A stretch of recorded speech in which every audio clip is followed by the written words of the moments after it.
এই দেখেন যেমন এই যে মাঝখানে এটা দাঁড়ায় দাঁড়ায় গল্প করতেছে, মানে একদম রেডি অবস্থা। এই যে সবসময়ই হয়, চিরাচরিত একটা রূপে এখন এটা হয়ে গেছে আর কি।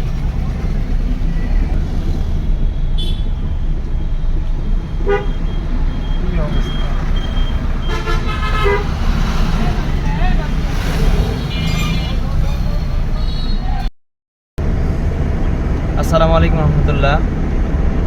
আজকে আমরা আবার বের হইলাম সকালবেলা রাস্তা দিয়ে একটু চালানোর জন্য।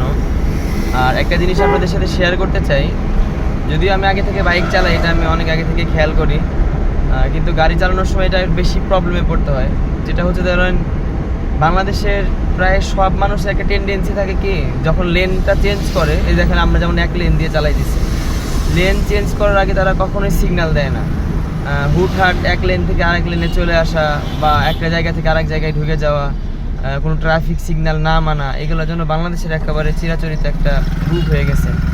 তার পাশাপাশি আরেকটা জিনিস যেটা বুঝলাম, থ্রি হুইলার যেগুলো হচ্ছে হাইওয়েতে উঠে, এটা তো মানে বেসিক্যালি এটা তো রুলসে নাই বা নিয়ম নাই, কিন্তু তার বাংলাদেশের যে প্রেক্ষাপট, তারা থ্রি হুইলার কই দিয়ে চালাবে? থ্রি হুইলার না চালালে তাদের কর্মসংস্থান হবে, এটার সাথে জড়িত।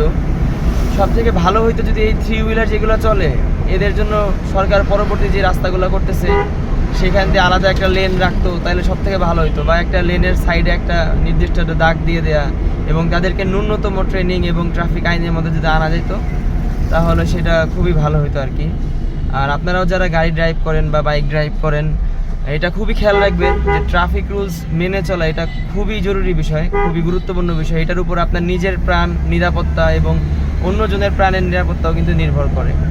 সো আপনারা যারা গাড়ি চালান অবশ্যই নিয়মগুলো ফলো করে চলবেন, এবং দিনের কিছু সময় হলেও রুলসগুলো জানার জন্য একটু টাইম দেবেন। তাহলে আশা করি আপনি নিজে নিরাপদ থাকতে পারবেন এবং সড়কে দুর্ঘটনা থেকে আরেকজনের জীবনে রক্ষা পাবেন ইনশাআল্লাহ। আসসালামু আলাইকুম।